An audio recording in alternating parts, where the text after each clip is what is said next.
नमस्कार. बऱ्याचदा आपल्या घरामध्ये आपल्या सगळ्यांच्याच बाबतीत कधी ना कधीतरी वर्स्ट कंडिशन ही येतच असते.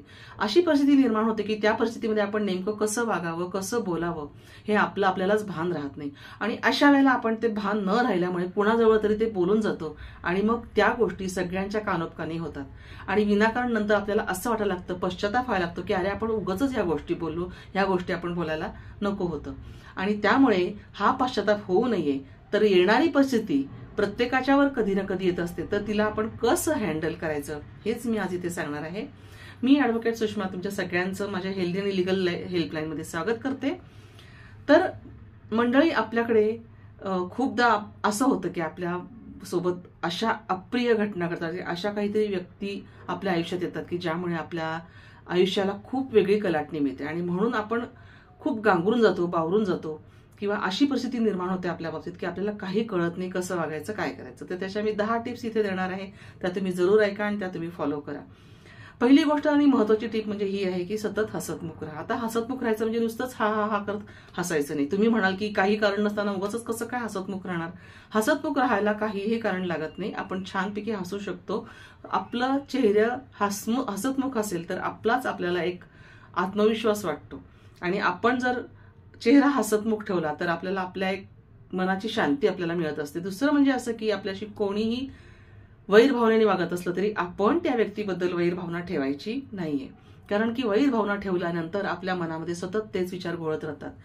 तिसरं म्हणजे कोणी कितीही चुकीचं आपल्याशी वागलं तरी सुद्धा आपण त्या व्यक्तीशी चुकीचं वागायचं नाही आहे. योग्य शब्दात वेळ येईल त्यावेळेला त्या व्यक्तीला तशी ती एक समज द्यायची आहे. योग्य शब्दात त्या व्यक्तीला जाणीव द्यायची आहे. चौथी गोष्ट अशी की आपण कोणत्याही गोष्टीचा कितीही वर्स्ट सिच्युएशन असली तरी सुद्धा आपण त्या गोष्टीचा जास्त विचार करायचा नाही, कारण की त्यामुळे आपल्याला स्मृतिभ्रंश होऊ शकतो. म्हणजे नेमकं काय, तुम्ही म्हणाला स्मृतिभ्रंश होतं म्हणजे काय, आपली स्मृती निघून जाते का काय? तर नाही, स्मृती निघून जात नाही, परंतु आपल्या ज्या कामावरती आपण कॉन्सन्ट्रेशन करायला पाहिजे, लक्ष देऊन ते काम करायला पाहिजे, ते काम लक्ष देऊन केलं जात नाही, कारण विचारात डोक्यात सतत तेच राहतात. म्हणून आपण त्या गोष्टीवर विचार करायचा नाही. आणि मग त्यामुळे काय होतं, काम नीट झालं नाही की रागराग होते, चिडचिड होते. म्हणून आपण या गोष्टीचा जास्त विचार करायचा नाही. कोणत्याही परिस्थितीमध्ये आपला विवेक जागृत ठेवायचा, कारण की विवेक जागृत ठेवून मग कोणत्याही परिस्थितीमध्ये आपण कसं वागायचं, कोणाशी किती बोलायचं, काय बोलायचं याचं भान आपण ठेवू शकतो. म्हणून विवेक जागृत ठेवायचा. कधीही आपल्याला स्वतःला एखाद्या गोष्टीला आपण घाबरतोय हे मनाला अजिबात पटू द्यायचं नाही, मनाला अजिबात सांगायचं नाही. कुठल्याही परिस्थितीमध्ये आपण घाबरायचं नाहीये. मी असं केलं तर काय होईल, किंवा मी असं म्हटलं तर काय रिॲक्शन येईल समोरून, या गोष्टीची भीती कधीच बाळगायची नाही. त्यामुळे आपल्या आत्मविश्वासाचं खच्चीकरण होऊ शकतं. म्हणून ही गोष्ट मनामध्ये येऊच द्यायची नाही की आपण कशाला घाबरतो आहोत. कोणत्याही प्रकारे कोणत्याही स्थितीमध्ये आपण समाजात जेव्हा वावरतो तेव्हा स्मितहास्य आपल्या चेहऱ्यावर कायम पाहिजे, कारण ते स्मितहास्य आपल्याला एक आत्मविश्वास देऊन जातो, एक कॉन्फिडन्स देऊन जातो. आणि म्हणून हे स्मितहास्य असलं की आपण बिनधास्त आणि निर्धास्तपणे कोणत्याही परिस्थितीला सामोरं जाऊ शकतो. आपल्या वागण्या बोलण्यात कायम सच्चेपणा पाहिजे, कारण की त्यामुळेच त्या सच्चाईच्या आधारावरच आपण सारं जग जिंकू शकतो. म्हणूनच आपण कायम आपल्या वागण्या बोलण्यामध्ये कोणी कितीही धमकावलं, कोणी कितीही आपल्याला बळी पाडलं तरी सुद्धा आपण सच्चेपणा सोडायचा नाही. बरेच लोक काय करतात, आपल्याकडनं सहानुभूती आपल्याला मिळावी म्हणून ती लोक काय करतात, तर खोटं नाटं रडून, खोटं नाटं बोलून समोरच्या व्यक्तीला आपलंसं करण्याचा प्रयत्न करतात, कन्व्हिन्स करायचा प्रयत्न करतात. तर आपण त्या पद्धतीने वागायचंही नाहीये आणि त्या पद्धतीने बोलायचंही नाहीये आणि आपला खरेपणा, सच्चेपणा सोडायचा नाहीये.